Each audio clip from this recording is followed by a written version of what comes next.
Hello everyone, welcome back to the channel and welcome back to Endzone 2. We've taken a little bit of a break from our exploration and I have a few little updates before we move on with today's episode. So the first thing I want to show you is over in Crimson Canyon. We currently do have a drought at the moment, but Crimson Canyon now has power. We have off camera, we've restored, when I find it, the wind turbine that was over here. We've now connected that up to the power and we're generating our own power here in Crimson Canyon, which is boosting the ability of all of our buildings over here to create exactly what they need. So you can see we've got rubber gloves, we've got activated carbon masks coming in, so we have production of those things in 2 major settlements now, so that should help us out. The main thing that we want to do now though is make sure that medicine is sorted out, and to do that we're going to need another city in a swamp. While this drought is going on though, we are going to kind of just hold off a little bit just in case we need to make use of the water. The drought is going to last about 5 more minutes, so I'm just going to speed up and go through a few others. Medici is looking fine, not a lot really to report there. They do regularly kind of run out of rubber gloves and activated carbon masks, but they're holding pretty firm at the moment, and the trade routes there are working quite well. Over in Newtown, it's pretty much the same as always, but we do have another decontamination lab there pumping out those decontamination kits, and we've edited our trade route now to be able to drop those off in all of our settlements, including the iron wall, which hasn't seen much development at all lately. It's kind of just ticking over. We've got it set up. We've got the basics of a settlement there. It is producing iron. It is producing iron tools, which are now, if we look at our transport routes, being distributed all over the place, so that's good. That keeps a stock of iron tools going in our settlements. The other thing I've done is with this same transport route here that is dropping off bricks and decontamination kits, if we have a quick look, they're instructed to load up bricks and send them to all of our settlements because we have a surplus of bricks in Newtown. So if we have a quick look here, you can see the iron wall now has 570 bricks, but the other ones don't have anything yet. Once the iron wall has a full stock of those, they'll then start distributing those bricks to other settlements, which will eventually then get full as well. So that's just going to make sure that there's construction materials available in those locations. If we have a quick look at all of our other settlements here, just see how they're doing in that drought, they should just make it out all right. There's about a minute left on the drought, so we are okay. The drought is ending and everybody has managed to survive, which is fantastic. That means our population is well stocked up in terms of food and water. Now, the next thing we're going to do is we're going to head over to this area, and this is where we're going to build our new settlement. Now, over here, they already have an old fish farm, which we can get up and running very soon, and that's going to pretty much supply us with food for the whole of this area. Then if we have a quick look at our swampland, you can see there's a nice little swamp area there and one at the top here, which we hopefully will be able to make the most of to produce medicines and paper. That is then going to funnel into our other settlements, so things should look really nice very soon. The other thing we do need to do is get some defenses up and running in the iron wall and this new town, which we'll call Seaview or something, just so that it's kind of nice and uniform. We know we're going to be looking at this old fish farm quite a lot, so it looks like somebody is arriving. The one thing I have forgotten to do is in the Pathfinder, get some people. So we can't build our new settlement without some people.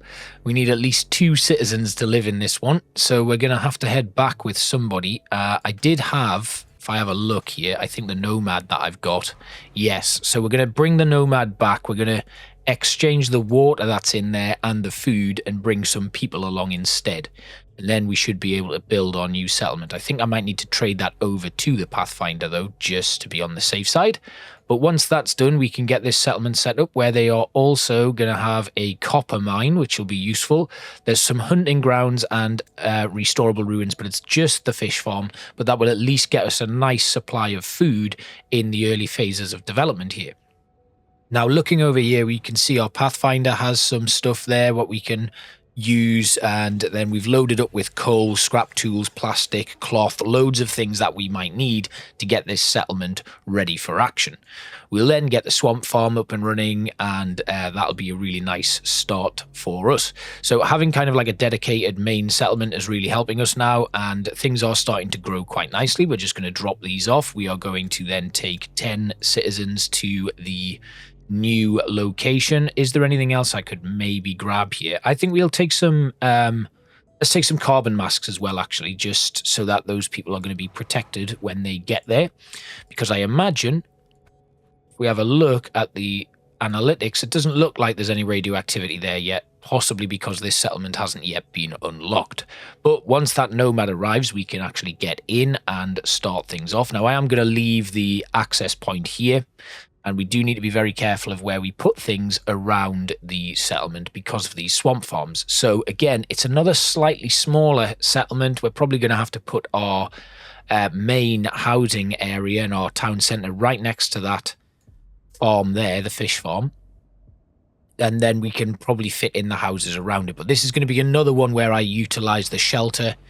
And let's just slow it down a second because I do need to trade a few things. So let's have a look.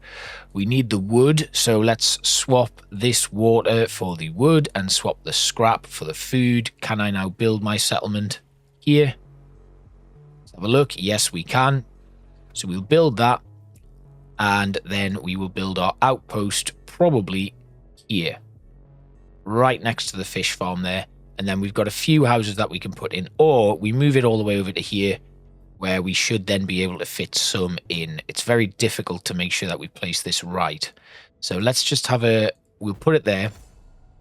Then we will put in our first huts and stuff. But for now, let's just exchange all of those goods, drop those people off. They're already there. We'll quickly move all of this in and drop all of these goods off as well. That fills the depot, and we'll just, again, we'll drop everything we've got off so that we have a nice starting pool of resources in this location. And I think that is going to kick us off real nice. And bricks can go in there, and then the Pathfinder, we've got loads of stuff spare that we can add in. Then over here at the Nomad, that has been emptied completely. So Ollie Sorensen wants to help us. We've still got this electricity introduction that we've actually just completed.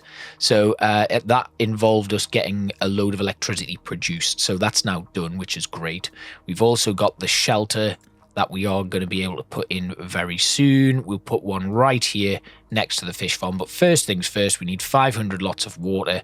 And to do that, we're going to need to boost the amount of water that we're able to store, which involves getting a new water tower in.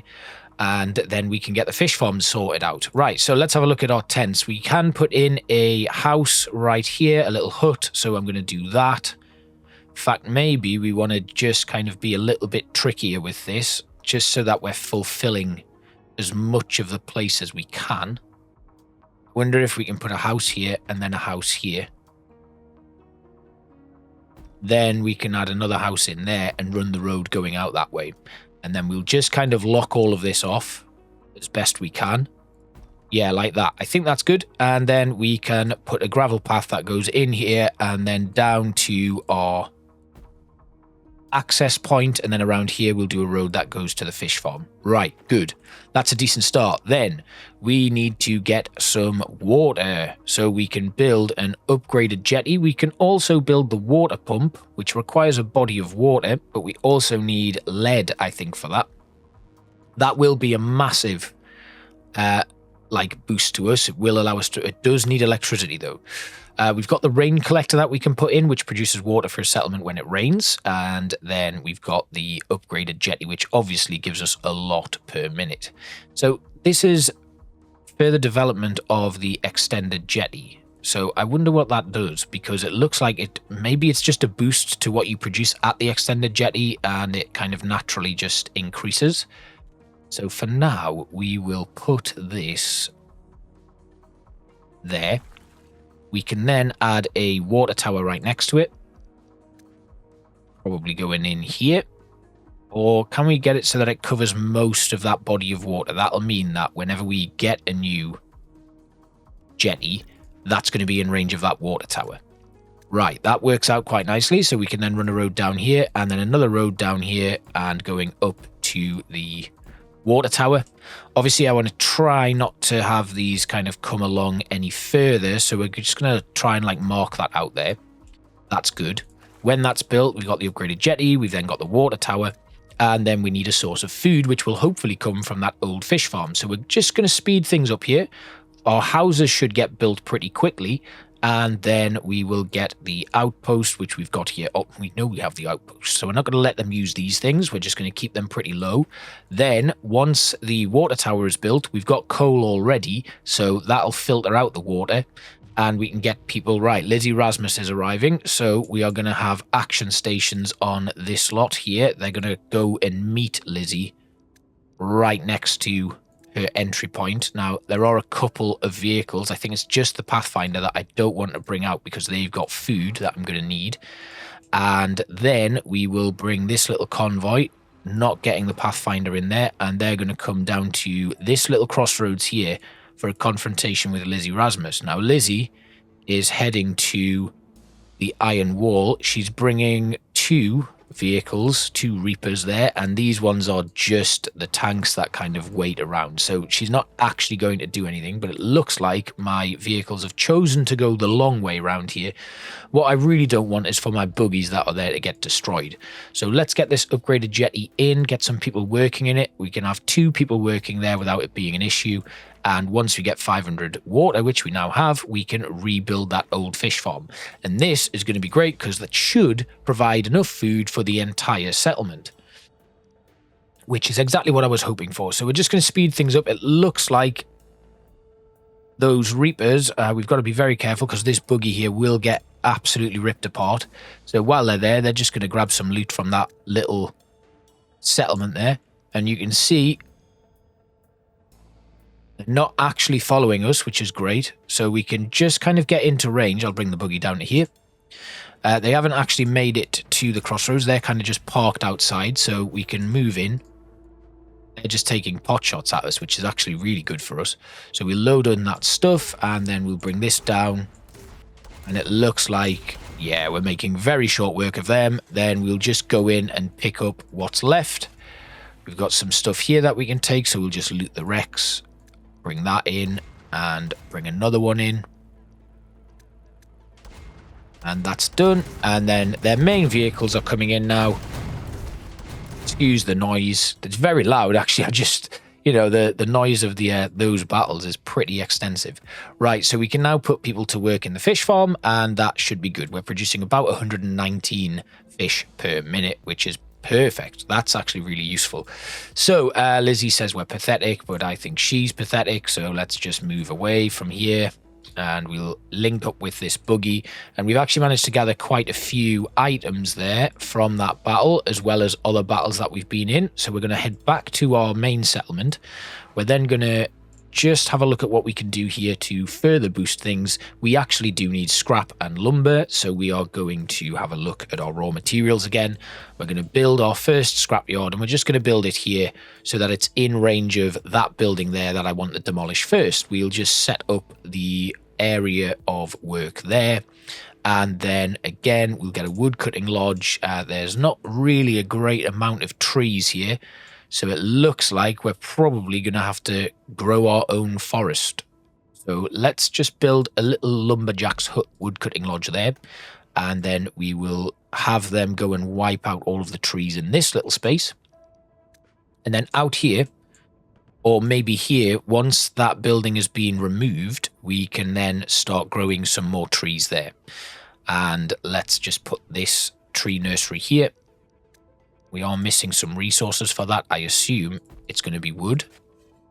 It's actually scrap. But we have people to work in the scrapyard now, so we'll put them to work. And that'll start seeing us get some scrap in. We also need scrap there. But again, we're doing all right for that. So our convoy is largely back now. So we're going to grab a load of hemp. And again, more. And some more into here. We can drop off some stuff there. We don't have a lot of space though. So again, more hemp coming in. And when the last vehicle gets back, I'm going to load up some more hemp, which is the best thing to sell to our friend Ollie Sorensen. This nomad here can fill up as well. I mean, I've worked out it's the best thing to sell at the moment, but who knows? Let's put some back in. What else can we sell him?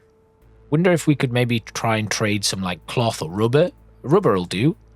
Let's just have a, maybe we could have a quick look at the items that he's actually got. Because if he is selling me rubber, rubber isn't going to be a good barter. He is selling rubber, so maybe copper cabling would be a better idea, because we're selling quite a bit of that. So let's get rid of the... Oh, I've now got too much rubber. And then what about copper cable? Because I am producing that, so we can get a load of that for him. And beer he won't buy, really, because he already has a stock of beer, so he's not going to accept that off us. We can then bring our Pathfinder all the way back home and load that up with some copper cable as well.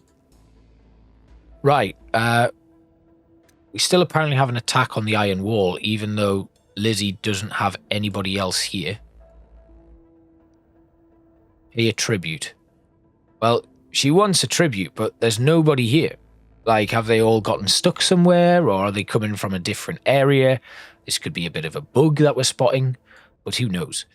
And then what we're going to do is we're going to go back up and see Ollie Sorensen once our Pathfinder returns. There we go. We can exchange these goods. We'll drop off any food that we possibly can. That's about it. Then we'll grab some more copper cable and we will head over to Ollie Sorensen. Although, wait a minute, because I think we can actually bring some light machine guns that we've gotten from various battles. Maybe we bring in another light machine gun there. And then we'll send this lot up to Ollie Sorensen to exchange for some decontamination kits. Then these decontamination kits will just go everywhere, really. The iron wall does have some damage to buildings. What's problem here? We need some iron tools to repair those. And if I have a quick look at my transport routes, I think, yeah, our iron tools are being transported around. So they should eventually get to where they need to be. And that'll be used to repair that building, which won't take long. Yeah, they actually are already being used, so that's brilliant. Then over here, we can now upgrade and build these ones. And Libra is now set up, but we're going to change the name of Libra to Seaview. Even though there isn't a Seaview there, I understand, but we'll put that in. There we go. And then maybe we should change this little label. Let's give them that one. There we go. Right, so our fish farm is producing a lot of money, a lot of fish, and a lot of food, which is good. Then we're going to go to Ollie Sorensen, and we are going to trade everything we possibly can to him. And we're going to exchange them for some decontamination kits, and that should get us quite a few. We're going to then leave the trading post. We're going to send this little vehicle off out of the way. We're going to have this one enter the trading post. This one isn't going to get a lot because we're trading basic materials that don't actually have anything, so very little value anyway. We're going to take them in, and we're going to move this vehicle out of the way. It's frustrating that this is the way we have to do this at the moment, but until we get a really reliable source of income from, well, a really reliable way to produce these decontamination kits, we're stuck with this. But at least what it means is we can decontaminate and then just move on and just constantly push back the radiation that we've got.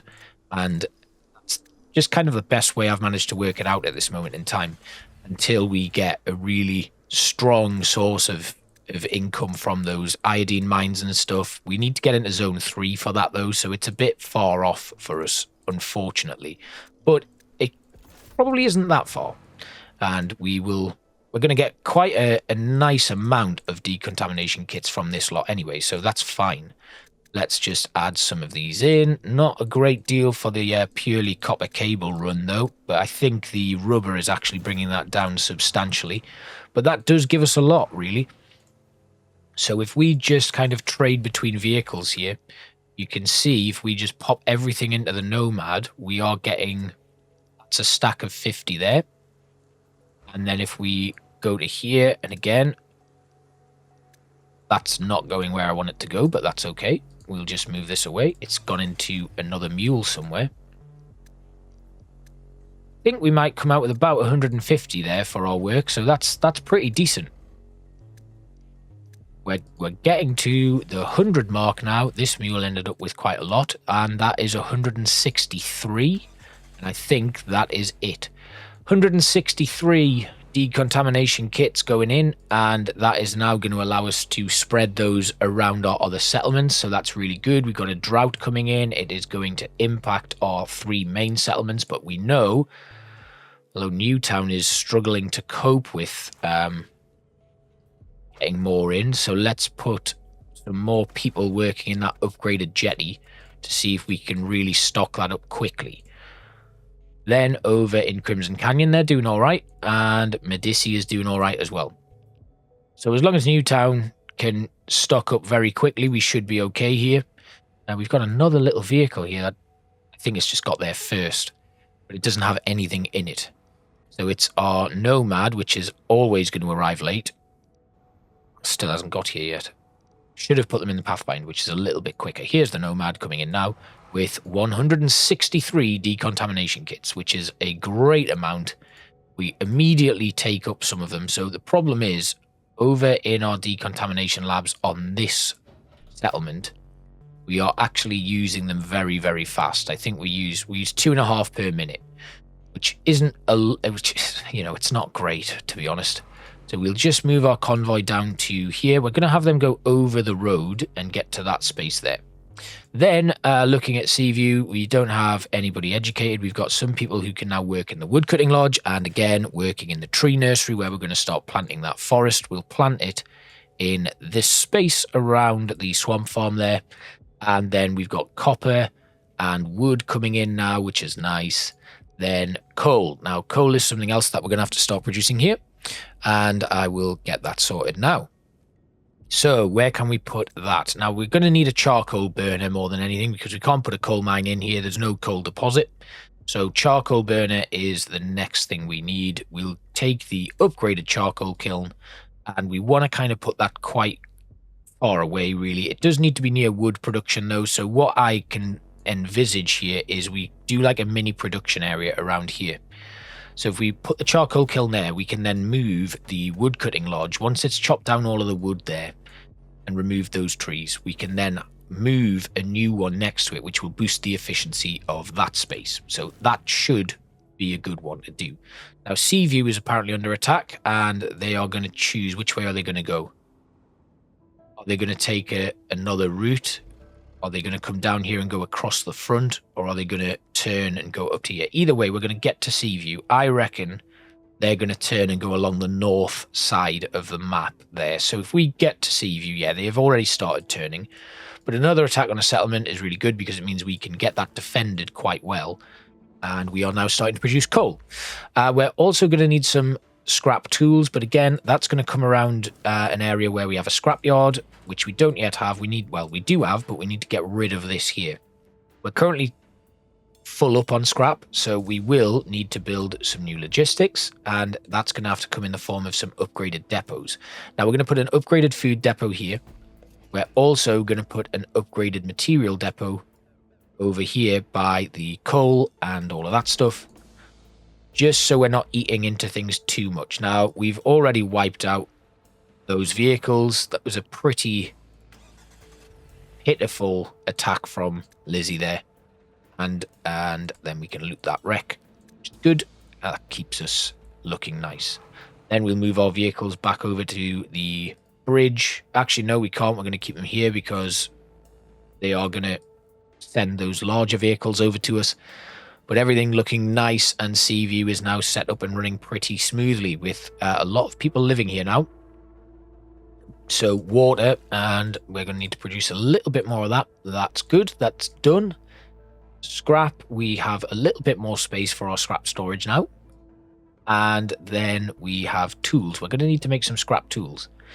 And we kind of need to get this area cleared now. So let's just put a load more people working in that scrapyard so we can clear that scrap as quickly as possible. Looking at it, we've got, 1,000 units of scrap there with space to store 500 only. And we've already got 300 in there. So let's put a few more material depots in. Now, that we've got, like, space there, that's fine. Lizzie's had enough for today, so that was an easy win. We'll put more people to work in the woodcutting lodge. And they do, maybe we should build another scrapyard. I kind of think if we just clear out all of this space as quickly as possible. Right, we don't have any protective clothing here. So we're going to grab that buggy and we're going to quickly head back to Newtown and grab some protective clothing and drop that off. So yeah, I think we just need to build some scrapyards to get rid of all of this sort of stuff, and then we can start kind of planning things out here, which we'll do in our next episode. So I hope you've enjoyed another little trip to the post-apocalyptic wasteland, where we've now set up our 5th settlement, which has a nice fish farm, which should provide a lovely bit of food for us, and we should be able to maximize the usage of this swamp farm location as quickly as possible before we build our next major settlement. Off camera, I'm probably going to do some more expeditions, clear out some of those minor areas before we move on to the actual full expeditions, but I hope you enjoyed, and I will see you next time. Bye bye.